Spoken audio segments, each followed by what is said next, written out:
소련의 역사는 러시아 제국의 혼란 속에서 시작됩니다. 19세기 말에서 20세기 초 거대한 러시아 제국은 근대화에 뒤처지며 내부적으로 심각한 모순을 겪고 있었습니다. 전제적인 차르의 통치, 농노제 폐지 이후에도 여전했던 농민들의 빈곤, 그리고 빠르게 성장했지만 억압받던 산업 노동자 계급의 불만은 사회 전반의 불안감을 증폭시켰습니다.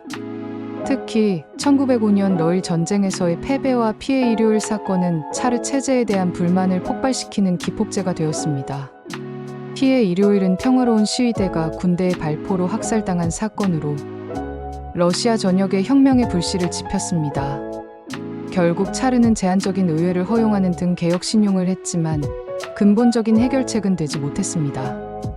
이 시기 마르크스주의에 기반을 둔 사회주의 운동이 확산되었고 그 중에서도 블라디미르 레닌이 이끄는 볼셰비키는 급진적인 혁명 노선을 주장하며 차르 체제의 전복을 꿈꾸고 있었습니다. 운명의 1917년 러시아는 제1차 세계대전에 참전하여 막대한 인명피해와 경제적 어려움을 겪으며 극심한 혼란에 빠져들었습니다.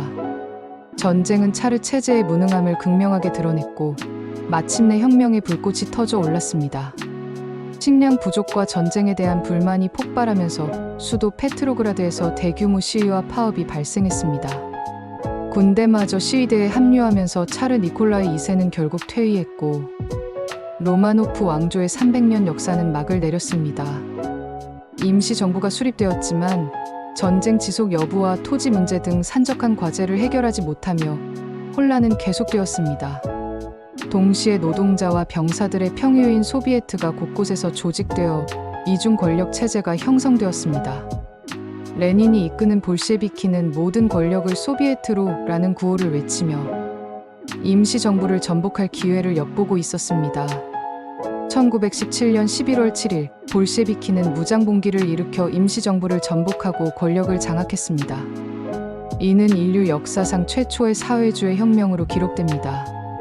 볼셰비키는 곧바로 토지 재분배, 공장 국유화, 그리고 전쟁 중단을 약속하며 인민들의 지지를 얻으려 했습니다. 볼셰비키가 권력을 잡았지만 러시아는 곧바로 내전의 소용돌이에 휘말렸습니다. 백군과 적군 간의 치열한 전투가 벌어졌고 영국, 프랑스, 미국, 일본 등 서방 연합군까지 백군을 지원하며 국제적인 간섭이 이루어졌습니다. 이 내전은 막대한 인명피해와 황폐화를 가져왔지만 레온 트로츠키가 조직한 강력한 적군은 결국 승리를 거두었습니다.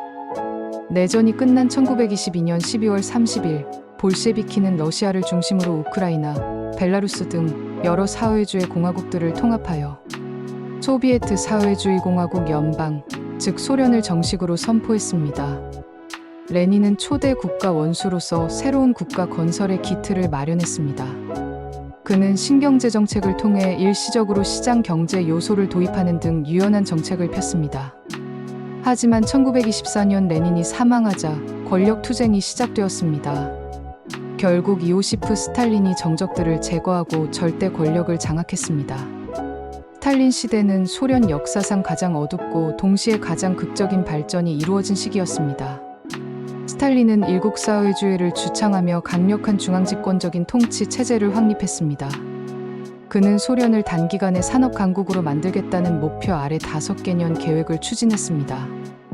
이는 중공업 육성과 집단 농업화를 강제하는 계획 경제 정책이었습니다. 수백만 명의 농민들이 강제로 집단 농장에 편입되었고 이에 저항하는 쿨라크들은 가혹하게 탄압받았습니다. 이 과정에서 발생한 대규모 기근으로 수백만 명이 사망했습니다. 스탈린 시대의 또 다른 특징은 대숙청으로 불리는 대규모 공포정치였습니다. 1930년대 중반부터 스탈린은 잠재적 반대파나 의심스러운 인물들을 숙청하기 위해 무자비한 비밀 경찰을 동원했습니다. 수많은 공산당 간부, 군 장교, 지식인, 그리고 일반 시민들이 허위 혐의로 체포되어 처형당하거나 시베리아의 강제 노동 수용소인 굴락으로 보내졌습니다. 이 숙청으로 수백만 명이 희생되었고 사회 전체가 극심한 공포에 휩싸였습니다. 이러한 가혹한 통치는 역설적으로 스탈린의 권력을 공고히 하고 국가를 통제하며 전시 체제를 준비하는 데 기여했습니다. 스탈린의 강력한 산업화는 훗날 소련이 독일의 침략에 맞설 수 있는 기반이 되었습니다. 1941년 6월 22일 독소 불가침 조약에도 불구하고 나치 독일은 소련을 기습 침공했습니다. 소련인들은 이 전쟁을 대조국 전쟁이라 부르며 조국 수호의 결의를 다졌습니다. 초기에 소련군은 막대한 피해를 입으며 모스크바 코앞까지 밀렸지만 스탈린의 강력한 지휘와 인민들의 결사적인 저항, 그리고 혹독한 러시아의 겨울은 독일군의 진격을 멈춰 세웠습니다. 스탈린그라드 전투는 이 전쟁의 흐름을 바꾼 결정적인 전환점이었습니다. 이 전투에서 독일 제국군이 괴멸적인 타격을 입으며 항복했고 소련군은 이후 대대적인 반격을 시작했습니다. 쿠르스크 전투에서 세계 최대 규모의 전차전 승리를 거둔 소련군은 동유럽을 해방시키며 베를린을 향해 진격했습니다. 결국 1945년 4월 소련군은 베를린을 함락시켰고 5월 8일 독일은 무조건 항복했습니다. 제2차 세계대전은 소련에게 약 2,700만 명이라는 상상을 초월하는 인명피해를 안겼지만 동시에 소련을 유럽의 패권국이자 세계적인 초강대국으로 부상시켰습니다. 소련은 동유럽의 공산주의 정권을 수립하며 세력을 확장했고 미국의 자본주의 진영과 양분하는 거대한 이념 블록을 형성했습니다. 제2차 세계대전이 끝나자마자 미국과 소련은 곧바로 냉전이라는 새로운 형태의 대결에 돌입했습니다.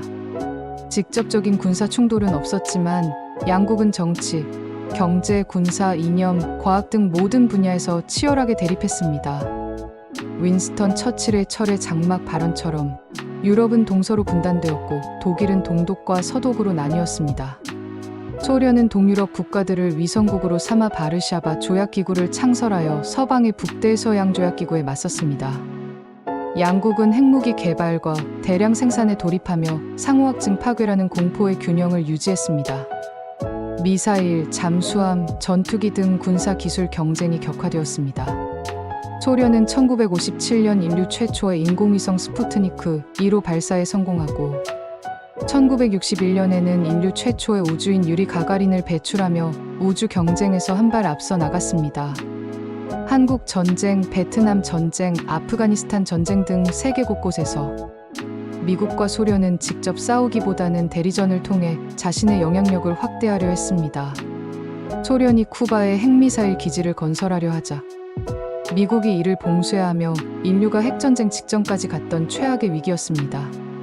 스탈린 사망 후 후르쇼프, 브레즈네프, 안드로포프, 체르넨코 등 여러 지도자들이 집권하며 소련은 내부적으로 다양한 변화를 겪었습니다.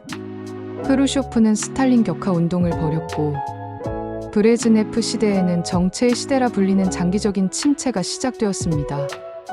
냉전 후반으로 갈수록 소련의 체제 모순은 더욱 심화되었습니다. 경직된 계획 경제는 효율성을 잃고 서방 자본주의 국가들과의 경제력 격차는 벌어졌습니다. 군비 경쟁에 막대한 자원을 쏟아부으면서 민생 경제는 피폐해졌고 공산당의 일당 독재는 국민들의 자유를 억압했습니다.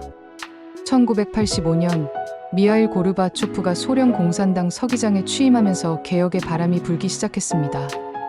그는 글라스노스트와 페레스트로이카를 내세우며 소련 체제를 근본적으로 바꾸려 노력했습니다.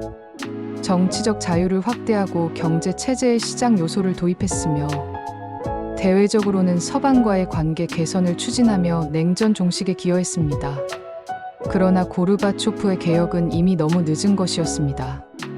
개방된 정보는 그동안 억압되었던 민족주의와 민주화 요구를 폭발시키는 기폭제가 되었습니다. 1989년 베를린 장벽이 무너지고 동유럽 공산주의 국가들이 차례로 붕괴하면서 소련의 영향력은 급격히 약화되었습니다. 소련을 구성하던 각 공화국들에서는 독립 요구가 거세졌습니다. 1991년 8월 보수파 공산당원들이 고르바초프를 축출하려던 쿠데타가 실패로 돌아가면서 소련의 해체는 가속화되었습니다. 보리스 옐친이 이끄는 러시아는 소련으로부터 독립을 선언했고 다른 공화국들도 뒤를 따랐습니다. 결국 1991년 12월 25일 미하일 고르바초프는 소련 대통령직에서 사임했고 다음 날인 12월 26일 소련 최고 소비에트가 해체를 선언하며 69년간 지속되었던 소비에트 사회주의 공화국 연방은 역사 속으로 사라졌습니다. 소련의 해체는 20세기 세계사의 가장 큰 전환점 중 하나였습니다. 세계는 양극 체제에서 벗어나 새로운 질서로 재편되었고 냉전은 공식적으로 종식되었습니다. 오늘 이야기는 여기서 마치며 다음 이야기로 찾아뵙겠습니다. 구독과 좋아요 눌러주시면 감사하겠습니다.